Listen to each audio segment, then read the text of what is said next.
Hello dear students, today we discuss about tribal revolts in the north east. In previous classes you have already learned about the different tribal revolts just like the Santhal rebellions, the Mundas rebellion. So now we move to the northeast. In previous classes you have studied about the central India's tribe. Now move to the northeast.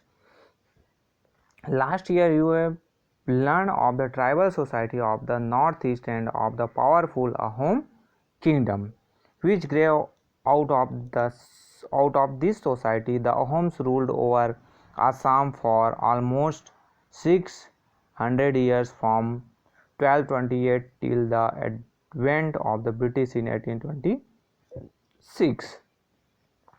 सो यहाँ पर बात है कि previous जो years की बात है, class 6 में आपने जो है अहोम किंगडम्स के बारे में ऑलरेडी स्टडी किया था और मैंने आपको बताया भी था. सो अब जो बात करते हैं तो जो अहोम जो किंगडम है वो लगभग 60 ईयर तक यहाँ पर उनका शासन रहा. 1228 से आपके 826 तक उनका जो शासन चला था. देन यहाँ पर जो ब्रिटिश आए और उनके एरिया को जब तक अपने अंडर कंट्रोल में नहीं लिया था. So before the coming of the British, there was a considerable interaction between the tribal and the non-tribal population in northeast India. But between 1826 and 1947, the situation changed radically. Assam was annexed by British in 1826.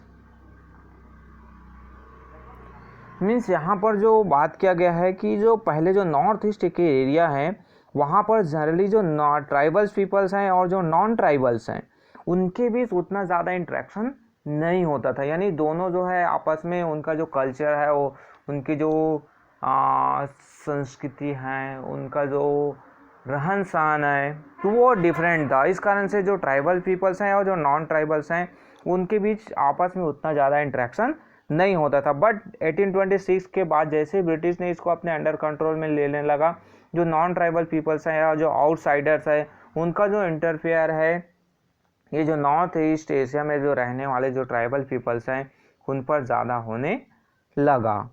सो इसी से कहा गया है कि Assam was annexed by British in 1826 to establish their control. The British followed the policy of divide and rule to ensure that there would be very little intermingling or contact between the tribals and the non-tribal. Most of the tribal areas in the northeast were the declared excluded areas as per the Government of India Act 1835. Means अब यहाँ पर आया कि जो जैसे अब British के under control में आए 1826 के बाद से, तो जो ब्रिटिश के जो पॉलिसीज़ है डिवाइड एंड रूल्स की आई कि जनरली पहले तो आपके जो ट्राइबल और नॉन ट्राइबल्स हैं उनके बीच इंटरेक्शन उतना ज़्यादा नहीं होता था. बट वो आपस में दोनों के जो कल्चर है उनके जो रिलेशंस है उसको आपस में बेहतर तरीके से समझते थे और आपस में इंटरफेयर नहीं करते थे. बट जो ब्रिटिश आए और उसने जो डिवाइड एंड रूल्स की जो पॉलिसी है उसको नॉर्थ ईस्ट में भी फॉलो कर दिया. उसने जो ट्राइबल्स पीपल्स हैं और जो नॉन ट्राइबल्स हैं उन दोनों को आपस में डिवाइड कर दिया गया. जो ट्राइबल एरियाज है उसको एक्सक्लूडेड एरियाज के रूप में जो गवर्नमेंट ऑफ इंडिया एक जो इंट्रोड्यूस किया गया था 1835 में उसको एक्सक्लूडेड एरियाज के रूप में उसको कैटेगराइज किया गया किसको, नॉर्थ ईस्ट. इसका इफेक्ट क्या हुआ कि जो there was also a steady migration of non-tribal groups into the north east as a result of the economic policy of the British. This led to frictions and a feeling of increasing insecurity among tribal groups as they saw jobs began taken away by the migrants. यानी अब क्या हुआ कि जो migration कहाँ पर हुआ, जो नॉन ट्राइबल जो ग्रुप्स है नॉर्थ ईस्ट का जो ब्रिटिश के द्वारा जो इकोनॉमिक जो पॉलिसीज फॉलो की जा रहे थे, जो इससे क्या हुआ कि इनसिक्योरिटी आ गया कि इनके पास जो ट्राइबल ग्रुप्स हैं क्योंकि अधिकांश जो जॉब्स है वो जो माइग्रेंट हैं जो वहाँ बाहर से आए हुए जो लोग हैं उनको मिल जा रहा था और आपके जो ट्राइबल जो ग्रुप्स हैं उनके पास जॉब्स की भी कमी होने लगी थी. Then as in other part of the country, soon tribal groups in the northeast started resenting and then actively fighting against the exploitative policy of the British. Of the several revolts that took place here, the major ones were the Khasis against of Meghalaya and the rebellion of Assam and Manipur. तो अब जैसे India के जैसे other part में जो tribal जो revolt हुआ था उसी टाइप के जो रिवॉल्ट है अब नॉर्थ वुड ईस्ट में भी स्टार्ट हो गया, और जिसमें आपके जो खासी जो रिवॉल्ट था, जो मेघालय का जो रीजन था, जो आसाम का जो रिवेलियन और मणिपुर का जो रिवेलियन है वो मोस्ट नाम है, उसको ज़्यादा जाना जाता है. तो यहाँ पर फर्स्ट आपका आता है क्या, the Khasi and Jaintia rebellion. Khasi rebellion की हम बात करते हैं.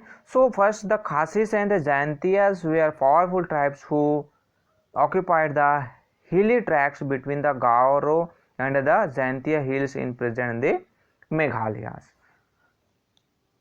This region long left undisturbed became vital to the British for economic and strategic reasons.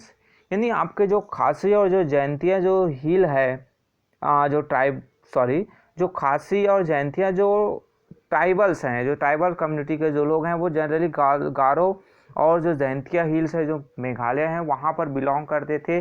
Then ये जो रीजन है उसको ब्रिटिश के द्वारा अनडिस्टर्ब बहुत ज़्यादा समय तक नहीं रखा जा सका. क्यों? क्योंकि ऐसे जो एरिया है, ये जो एरिया था आपका इकोनॉमिक और स्ट्रेटेजिक रीजन थे बहुत ही ज़्यादा इम्पोर्टेंट था.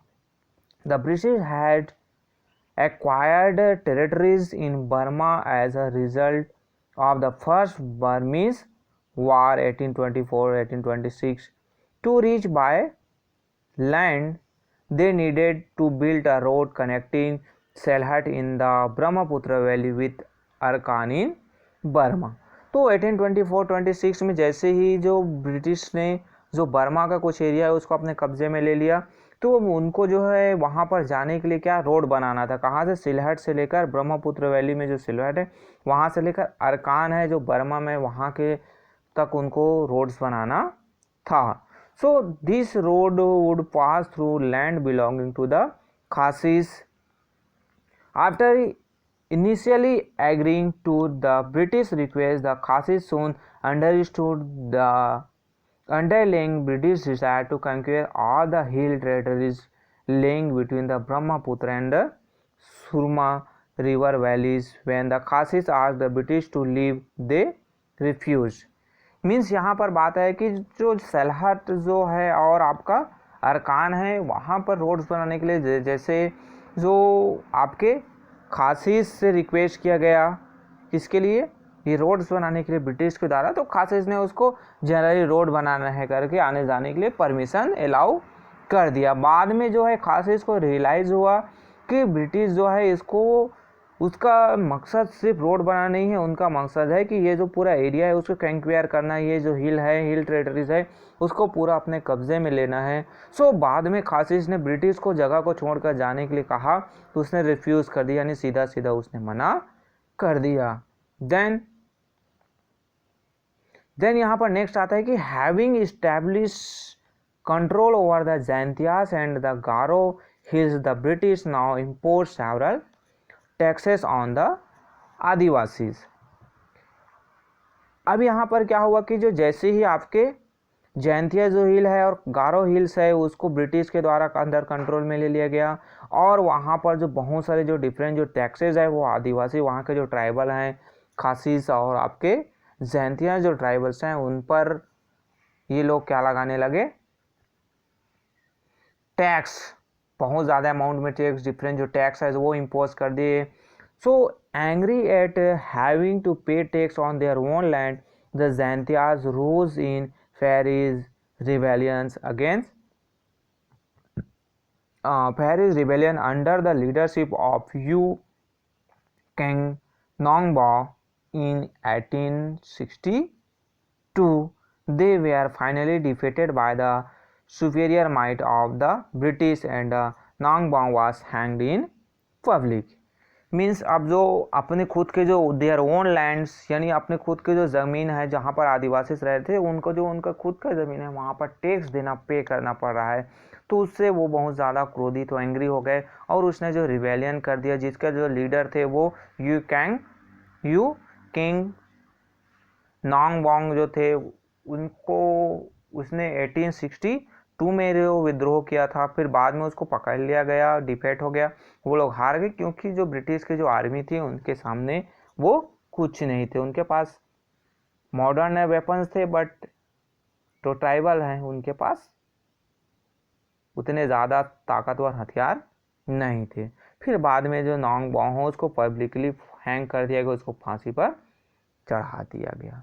तो ये आपके जो गारो और जयंतिया जो रिबेलियन से नेक्स्ट वीडियो हम देखेंगे the Assam rebellion. So okay, thank you.